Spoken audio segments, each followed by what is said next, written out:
ketika bapak saya meninggal karena kecelakaan, saya stay di Bali lagi selama kurang lebih 40 hari. Ketika itu saudara saya pada ngajakin nih, yuk kita coba pijat kretek yuk. Karena saya memang pernah punya cedera tulang ekor yaitu syaraf kejepit dan kadang-kadang masih ada rasa ngilu.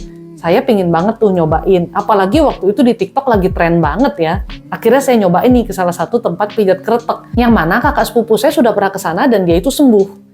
Nah, saya ke sana dan waktu itu yang terapi bukan saya sendiri. Suami saya terapi, kakak saya terapi, dan totalnya kami terapi itu ada berempat orang. Tapi yang cedera itu hanya saya, yang lainnya baik-baik saja. Mungkin karena saya tidak rileks dan lain sebagainya ya. Saya inget banget waktu itu saya nginep di daerah Sanur sama suami saya. Kami sewa villa dan tiap sore suami itu suka banget ngajakin jalan di pinggir pantai Sanur. Sayangnya setelah pijat kretek itu, pinggang saya bukannya bener. Tapi untuk dipakai jalan aja sakitnya luar biasa. Bahkan ketika duduk, saya nggak bisa duduk tegak begini. Saya harus sedikit berbaring. Itu menyiksa banget. Tapi disinilah awal mula rezeki saya. Tentunya saya mau segera balik ke Jakarta ya saat itu ya, karena sudah cukup lama di Bali, acara 40 harian juga sudah selesai. Akhirnya saya harus cari solusi kan untuk pinggang saya. Saya mencari tukang pijat, tapi setelah dipijat pun tidak ada hasil. Nah, dengan berat hati saya menghubungi seseorang yang saya kenal. Dia adalah peracik dari minyak Desoil ini. Namanya Ibu Ame. Akhirnya saya menghubungi Ibu Ame agar Ibu Ame datang ke villa saya. Puji Tuhannya, besoknya Bu Ami bisa datang dan langsung ada jadwal buat saya. Ketika di terapi, saya sambil ngobrol dengan beliau. Lalu timbullah pertanyaan saya ya, jadi sehari ibu ini bisa ngambil berapa orang?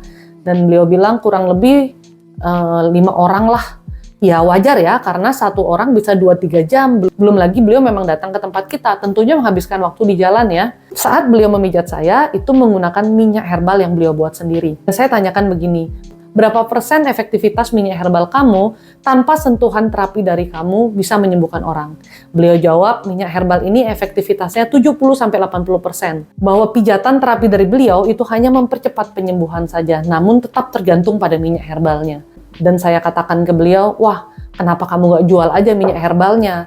At least orang lain yang tidak bisa ketemu kamu dan tidak tahu kamu itu bisa tertolong dengan produk kamu. Tapi beliau bilang beliau tidak boleh berbisnis dengan keahliannya, karena keahliannya adalah karunia dari Tuhan. Akhirnya saya katakan kepada beliau, kalau kamu mau ngajarin saya buat minyak herbal, saya mau banget nih. Saya nggak bohong bahwa saya adalah orang bisnis, saya mau berbisnis, tapi saya mau bisnis saya yang bisa menolong banyak orang. Pembicaraan kami putus sampai di situ. Tapi beberapa bulan kemudian, dengan iseng saya menghubungi beliau. Dan tiba-tiba saja beliau langsung chatting. Gimana jadi mau belajar untuk bikin minyak herbal? Wah, saya kaget banget.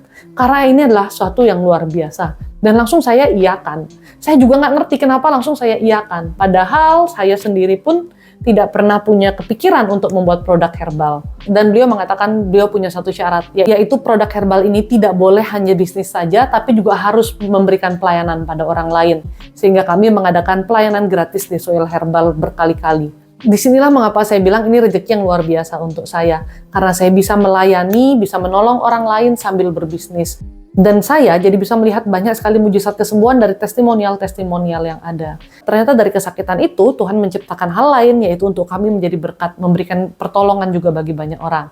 Nah, kalau sakit, jangan lupa ya, pakai minyaknya Desoil aja.